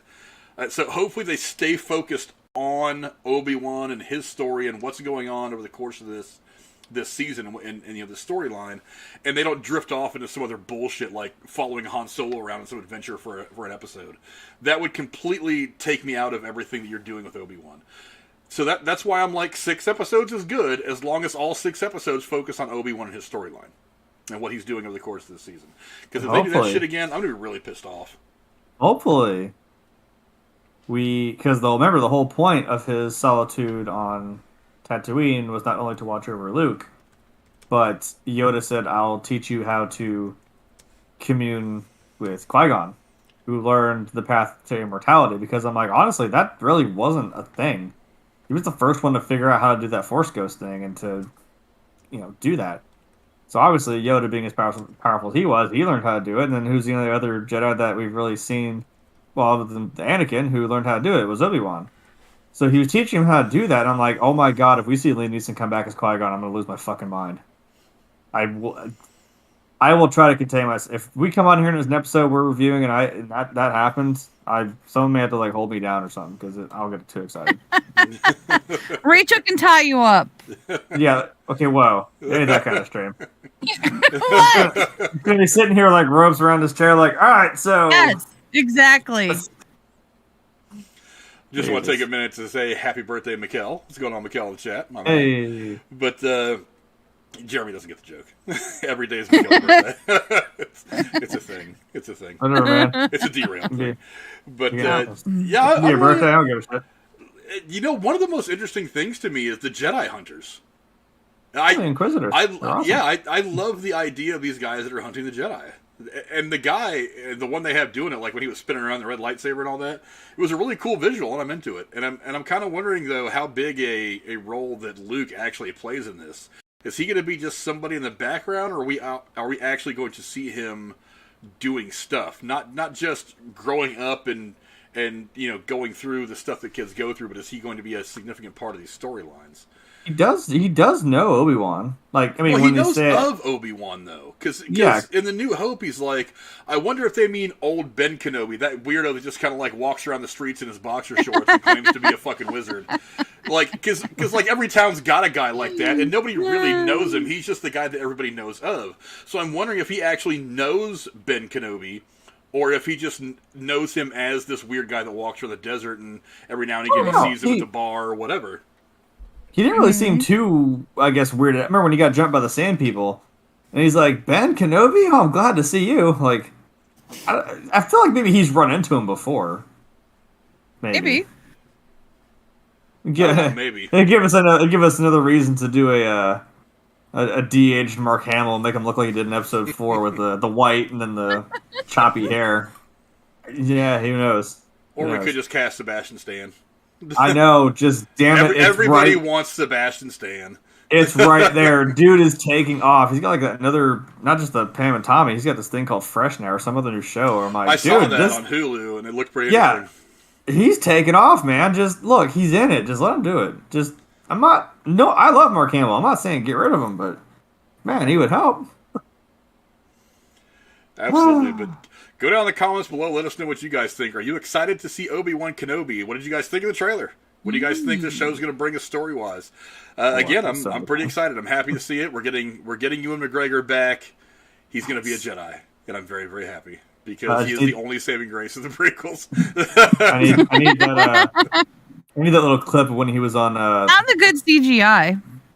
Yeah. Oh, it's gonna be. I need that clip of him when he was on, I think it was a Graham Norton show, and he was talking about this guy cut him off in traffic, and he's with his daughter or something. And he's like, I gotta say something to this guy. And his daughter's like, no, Dad, don't. Let it go. Don't embarrass me. He's like, no, I gotta let him know. He pulls out this gun and he goes off on him, and then he's like all the guy in the car did, he just kind of went like, that's fucking Obi-Wan Kenobi. He's like, the whole time he's just starstruck. He's just starstruck. I'm like, I just need that clip where he's like, fucking Obi-Wan Kenobi. I'm like, I'm so happy. There's a TV show I've never watched, something about people in apartments and no elevator that works, and somebody was talking about it and work. And I was talking about something about Star Wars. Oh, did you see where Luke Skywalker married so and so and so? I'm like, no, what are you talking about? It sounds like you're describing Big Bang Theory. Okay, yeah, I'd never seen it except for this clip on YouTube you sent me. And the guy's reaction when he walked up to the altar, he's like, "Oh my god, that's." Then he makes a joke about making him sign a bunch of shit after the wedding. I'm thinking, that's Mark Hamill. Mark Hamill and Will Wheaton were both at Sheldon Amy's wedding. Yeah. That was awesome. Yeah. I've seen every episode of that show. Jennifer watches that show every day. That shows her as one of the shows that is her background noise when she's working. She has it on her phone or her laptop or something. Oh, okay. That's what she does to kind of have that one little distraction while she's doing all her stuff at work. And Corey said it in the chat too. He said Big Bang Theory. But I'm excited. So go down in the comments to let us know what you guys think. Obi-Wan Kenobi. It's coming up here in just about 8 weeks? About 2 months is when we're going to be getting it. So May 25th, and if you're a Star Wars fan, you know exactly why that day is important. Exactly. And we'll probably be breaking those down episode by episode, week to week as well. So let's move on to our final topic of the day. Exactly what is that, Lady Cora? Let's find out. It is. We've recently seen 2 very highly anticipated comic book films make their debut in theaters. Sony gave us Spider-Man No Way Home, while DC gave us the Batman. Emphasis on the Batman. Just how many ways can you title a movie about Batman? Both films were to give us an idea of where the respective studios are to go in the future. Frank, you put a poll on the Twitter and in the chat here on YouTube to gauge what the fans think. What were the results? Well, let's jump over to Twitter real quick. I actually meant for the poll to end today, but it's actually going for an extra day because I clicked the wrong thing apparently, or did not know how to count the days. But it's pretty split on Twitter, and you guys can go down my Twitter handle is in the description down below. You guys can go find me there if you want to vote on this. But it's actually pretty close. 53.1% of you saying that the Batman is the better of or is the one they like the most. That's how I worded it on Twitter. And 46.9% say Spider-Man is the one they like the most. However, we're getting a bit of a different split here in the chat, where 57% of you are saying Spider-Man and 43% are saying Batman. That to me is kind of, I mean, just kind of I voted, but I haven't seen the movies. I just picked running Batman. through in my head, that's kind of a 50-50 split. And I think that's interesting. Now, the question is, and obviously I reached out to all of you and to Jeremy and Cora as well. Well, Cora hasn't seen the Batman yet. But is which one is the better film and which one is the more significant film are two very different questions. I think the better film is clearly the Batman. Yes. Now, Spider-Man's got a lot of great things about it. I say something with love to both of you. I think you're biased because both of you are like Batman, like diehards. No, Jeremy is the Batman diehard. I just want to see good movies. Honestly, if anything, I'm a Marvel boy. I'm a Marvel fan way more than DC right now. I stand corrected. And as much as I like Batman, I like all the superhero characters, Marvel and DC. I'm much more of a Marvel fan when it comes to the movies. But the Batman was just good. And, I talked about all the things I liked about the movie a couple of days ago when we sat down and did the spoiler review. You guys can go check that out later on if you want. But, I think the better movie is by far the Batman. The more significant movie, however, it's Spider-Man. Because the thing that holds out to me is I'm like, you got all three of those guys on screen. That's crazy. That's what makes it great. Well, not only that, but the Batman film, while a very, very good film, I don't really know what it means to the future of the DCEU yet. I mean, because the same things aren't happening in the DC world right now that are happening in the MCU, in real life behind the scenes with the production stuff and on screen. So there was like I said, there was a lot of world building in the Batman. Kind of giving you paths that you can walk down to continue the story without telling you exactly what's happening. Obviously, they give you. I mean, you see a lot of. I said it the other day. You see a lot of Batman's rogue gallery in this film. You see the Riddler. You see the Joker at the end, sort of. You see the Penguin. You see Catwoman, who has always been kind of part villain, part lover. But she is part of the rogues gallery. She rocked that. She was really persona. Good. But. Yeah, so you see most of his rogue gallery in this first film. So there's a lot of different directions you can go. Whereas Spider-Man, it's already kind of the Marvel's Flashpoint level event where, and spoiler alert for those of you who haven't seen the movie, and if you haven't seen it by now, you probably don't want to, is that nobody knows who the hell Peter Parker is anymore. His friends, the Avengers, I mean, he's just some kid walking around New York. Nobody knows he's Spider-Man. Nobody knows he's important. Nobody knows anything about the guy. To the rest of the world, he doesn't exist. So... And that really shakes up what has been built over the course of the last 12 years and 5 films we've got so far. Not all of them, of course, being a lot of them coming before Spider-Man was introduced in the MCU, but still these things are affected by the events of this movie of No Way Home, and we're going to see how much more they were affected here in just a few weeks, actually, as we go see Doctor Strange and the Multiverse of Madness. But so I think they are very different questions. Which one's better and which one's more significant? The more significant one is Spider-Man, but I think the better film in so many ways was the Batman. Jeremy, do you agree with that? Do you think one is more significant but the other one better? Yeah, because I actually had. It's not like I just jumped right to Batman. Like when I voted, I didn't just jump right to Batman. I sat there and thought about it. I had to think about it a lot. I'm like, man. Because remember, I was a kid when Spider-Man came out, the one with Tobey Maguire. And I thought it was kind of cool, and I grew up with those. And then around when I was in high school was when the Nolan films came out. So really, I mean, what before that was the animated series for Batman for me. So I'm like, yeah, I enjoyed that and I liked those. But I'm like, Spider-Man was that big screen thing that was there until obviously, like I said, then the Nolan films came out for Batman. So, but then seeing all three of them on screen come together like that, I'm like, damn, that's one of those moments. A lot of good moments in the MCU. Like you talk about everybody coming together at the end. Even talk about these three Spider-Men from these three different universes coming together in one part and just for the end of a movie. However, I don't know. Like this Batman movie blew me away, and I was trying to hold my bias for that too. But I mean, I don't know. It was. I'd definitely go back and watch it again. I guess if that's what. I'm not saying I hated Spider-Man. I'm saying I didn't see it again. I would definitely go see Batman again. Yeah, I'm thinking I need to go see Batman at least one more time in the theater because I'm pretty sure there's some. I haven't watched any of the videos saying things you missed in the background of the Batman movies because everybody makes videos like that. But I definitely want to go and see it again just to make sure I see it in scope. I don't want my next time to see it to be on TV. I want it to be in the theater because I love the theater experience, especially for movies like that. But let me get back to the Twitter here.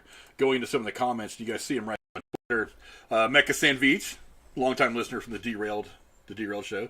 He said he picked Batman. Spider-Man was great, but at its core, it's the same old Marvel movie we see a lot. I don't entirely agree with that. I think Spider-Man kind of took things to another level. Even if it does do some cool things and bring back the old cast, the Batman was finally a Batman movie that does justice to the world's greatest detective. I agree with that. The cinematography and score also. The cinematography, absolutely. I mentioned that scene when we did our spoiler review about the way that Batman comes out of the shadows. He kind of apparates from the shadow. He doesn't just walk out of a dark corner. He just kind of coalesces physically from the haze. I just love the way they shot that. But another one saying Caesar Player, I think that's how you say it, said calling No Way Home or any recent MCU movie the same old immediately makes the Batman the same old. I don't think either one of them were the same old. I think both the films were very, very different from anything that we have gotten before. And like you said, have you really had like a real true detective-y type Batman? I mean, live action for that matter. Like more centric on that. Like I know he said Christian Bale's kind of did that. Like they were kind of piecing together clues and stuff to what was going on with with the Joker's plan. But I mean this was more like just really truly like following clues. He was looking at everything. He was trying to record everything. He's playing it back, trying to watch it and everything he ever missed. And it felt like he was trying to put all those pieces together until like he figured out the whole the whole fever pitch of the movie of him trying to basically flood Gotham. So. Yeah, I thought they were both very different films. I mean, Spider-Man was going to have to come with something pretty fucking crazy. I mean, there was already the promise of having the two Spider-Men in there, so on that alone, it was going to have to bring something pretty crazy. And the Batman had to give us something different because we couldn't just get another young guy who was emo about his parents getting killed and decided to beat up bad guys all over Gotham. I mean, because you had to do something different because we've gotten like three iterations of Batman in the last 10 years. I mean, from the last Christian Bale movie, from The Dark Knight Rises, we've also gotten Ben Affleck's Batman, and now we're getting this new one. So we've gotten three different iterations of Batman in the last 10 years. To be fair, those three Spider-Man happened within the span of 10 years as well. So you're talking about, what, 2001, 2002, and like 2007 or something like that is when Tobey Maguire did, and then Andrew Garfield did in 2012 and 2014, then whenever Civil War was, that was what, 2016? Well, that's over the course of like 15 years. If his last run was 2007, Tobey Maguire's. I'm just saying, they all still had, like, you know how many times we kept making that joke of like, oh, damn, Spider-Man hasn't been rebooted in like a year. I hope Marvel's okay. Like, right. Well, it was Sony, not Marvel. Sony has the rights. So it's really about Sony being okay, not Marvel. And Sony, and that's part of the problem. Sony was just making these movies happen to hold on to the rights. I guess. But I don't know. I mean, I personally think they're two different questions. Which one's better? Which one's more significant? I think the more significant film right now was Spider-Man No Way Home. The better film was the Batman. That's my personal take on that. I see a question. What's that? Does Robert Pattinson ruin the movie like I think he will? And that's Robert why Pattinson is very, very good. I'm watching the chat and all you little Twilight fuckers can get out. I'm not a Twilight fucker. I'll tell you what. I'll explain it to you like this. Who made the Dark Knight movies with Christian Bale? I don't know. Christopher Nolan. Director Christopher Nolan. Christopher Nolan Christopher Nolan. Christopher Nolan liked Robert Pattinson enough to cast him in one of his movies, in Tenet. And Tenet was supposed to be a Terrible big movie. I don't know. It's Just terrible. because you Different. don't understand. Well, he's Christopher It's a Nolan. terrible Some of movie, these movies he Did you makes try are to watch Mind it? fuck. That's why I love it. Great fucking movie. Terrible. But if Christopher Nolan, who made arguably, I think so, but arguably the best Batman films ever made, if he liked Robert Pattinson enough to cast him in a movie that he took very, very seriously, that was now it got screwed by the pandemic. I don't want to take anything away from it. Tenet got really, really screwed by the pandemic. It was supposed to come out. Somebody coughed. We're in this pandemic. Got pushed. It was the first big movie to come out in theaters after theaters started to reopen. People were afraid to go. I get it's not Christopher Nolan or the film's fault that it didn't do very well, but he liked Robert Pattinson enough to put him in his movie, and he made the good Batman movies. So if he had enough faith in him to do it, to bring in Robert Pattinson to play in his movie, then I'm like, you know what? I'm going to give the benefit of the doubt to Robert Pattinson and say that I'm going to give him a chance. I'm going to watch what he does and think to myself, it's probably going to be okay. Now, the other side to that, and this is absolutely to defend Robert Pattinson, that motherfucker could act. And if you've never seen anything other than Twilight, you are fucking missing out. That's what I'm saying. I'm like, if you go in there and all you can keep seeing is sparkly boy, then what are you doing? Just It has nothing to do with Twilight. He just doesn't seem like a experienced. I don't know. Well, go watch two movies. One is Water for Elephants. It was a very independent thing. It was never meant to make $1 billion, but it's real heavy dialogue. I read the book. I didn't see the movie. And it's great acting, great dialogue, and he absolutely kills it. The other one is The Lighthouse he did with Willem Dafoe. When you're acting across from Willem Dafoe, you better come strong, because Willem Dafoe does not fucking play around on screen, and he holds his own very, very well. That movie is intense. And him and Willem Dafoe are just a 1-2 punch of insanely good acting in that movie. So if your entire vision of Robert Pattinson is the twinkly skin in the sunlight, blah, blah, blah, the emo, I'm so pale and sad because I haven't seen the sun, and blah, blah, blah. If that's your only exposure to him, you're missing out. No, it's not. And he seems young. Well, this is a young Batman. Okay. yeah. I'll see it. I'll make you a promise. I'll go see it the next. Isn't he? I'll go see it. Well, this is the closest we're ever going to come to the Batman Year One stuff. Yeah. So and they even kind of reference that. They even said it. There's a little journal that he's writing in every night he gets back from fighting crime in Gotham. He writes in this little journal, and in the journal it says Gotham Experiment Year 2. So you know he plays a young Batman, a young version of Batman and Bruce Wayne. We're not seeing the grizzled old guy who's in his 30s or 40s that's been fighting crime for 15 or 20 years and he's got his shit together. He's in this as a very young, very flawed, very rough around the edges Batman and Bruce Wayne. That's one of the great things about this movie is we're getting a very different Bruce Wayne than we've ever gotten before. Okay. We're getting a very different Batman than we've ever seen on screen before. And I think I'll give it an open mind. It's very, very good. But and he's got great chemistry with Zoe Kravitz. I love the way he handles himself in the fight scenes and stuff. It was very, very good. So just don't forget Twilight. He forgets Twilight. Yes. I think they all want to forget that. I think most people want to forget Twilight. I think most of the people in Twilight try to forget about Twilight. But anyway, that's our list of stories that we were going over tonight. I do want to remind you guys that we are going to be doing a charity stream, and if you look somewhere down there in the corner, that's the sub count. As soon as we get to 500, we're going to be doing a charity stream. Excuse me. Probably doing. We're going to be trying to raise a few bucks for the Abandoned Pet Project. They are helping out by rehoming and helping nurse back to health pets that have been left abandoned, that are in shelters scheduled to be euthanized.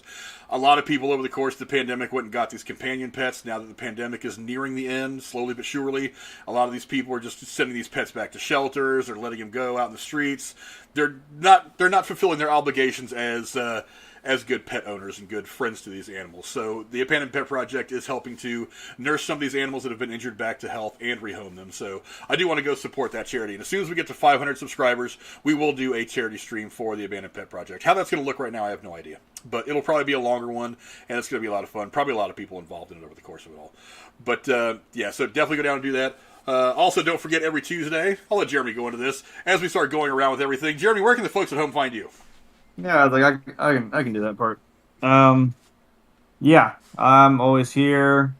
I'm here for two reasons. I'm here, obviously, right now. We're looking at now. Right here. Here's your joke. Doing this show. Yeah. Everything is happening now? It's happening now. Right. I'm gonna be here. We're still filming it right now. Yeah, so I'm always here talking all kinds of entertainment stuff on Thursdays. And on Tuesdays, like he mentioned, we are building the UCS Lego Millennium Falcon. 7,541 pieces. It's a lot. I think we just finished all of most of the bottom, like the whole bottom plates and all that jazz. Now I think we just start working on the top pieces, the shell, and puzzling that together. That's all in preparation for the Lego Star Wars The Skywalker Saga game, which is coming out on April 5th. That is also a Tuesday. So that is actually going to happen over on my Twitch channel. It's the same name. It should be in the description. So go over there, hit the notification bells. Go ahead and like that, because we're going to be... I just, like, every day, maybe every other day, I keep seeing more and more stuff about this, and the more and more I get excited, just...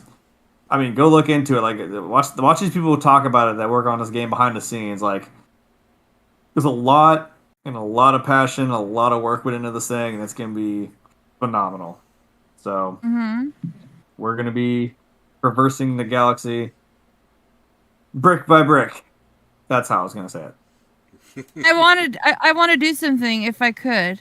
What do you want to do? I hear the like... Oh. Well, go ahead, since it's your turn to tell everybody in the world where they can find you. That was the pass. That was set hike. That was the pass. Catch it. On the Tuesdays, you're gonna have to give me your address, because I want to randomly send you through Uber something that you don't know what it is, and it'll be like an unboxing of what food did Cora send us tonight. That scares me a little bit. You almost had Frank try to send me a pizza or something, so that was kind of. Well, funny. I'm working on. I'm serious. I was gonna actually wanted to send you something, but I have to get your permission and get your address first. So think about it, or I'll just con Rachel into just letting me do it. You have to con her for anything if she'll just part do it. Free food. Right. Here's my address. Here's my credit card number. Just go for it. Right. Here's my social security card. Just make sure it's from a good pizza place, for crying out loud. Anyways. Bad, man. I'm not on anywhere. I'm only here. I pop in and out of Derail like a ghost, and I have a private account, and I don't do anything else. So, there you go. She comes and hangs out with us and makes me and Jeremy look better by comparison. She's the good looks that helps me and Jeremy look better. Yeah, I think of you guys shit. I didn't just have Rachel. I had her and her friend there. I'm like, see, there's two of them, and it makes me look exactly yeah. If you want to look attractive, you hang out with attractive people. As for me, you can find me here every Thursday with my two amazing co-hosts talking about all the stuff going on in the world of movies and entertainment, giving you our reviews for some of the stuff that we see along the way. You can also find me on Sundays over on the Derailed News and Podcast channel talking about all the stuff happening in the world around us that is more news-related. Craziness in Ukraine, all these stupid things that happen to stupid people here in the United States, all the craziness going on in the world. I give you my opinion on all that stuff. And I do want to say welcome, actually, to Marcellus Lewis, who subscribed a couple of days ago. I didn't get a chance to get to that earlier today because I forgot. But thank you, Marcellus, for subscribing to the channel. We hope you like what you see. We hope that you continue to come back and you share us with all your friends. And that's us for tonight. We will see you guys again. Jeremy will see you guys in the channel on Tuesday as he continues to build the Falcon. And we will see you guys again next week. Until then, adios. Bye.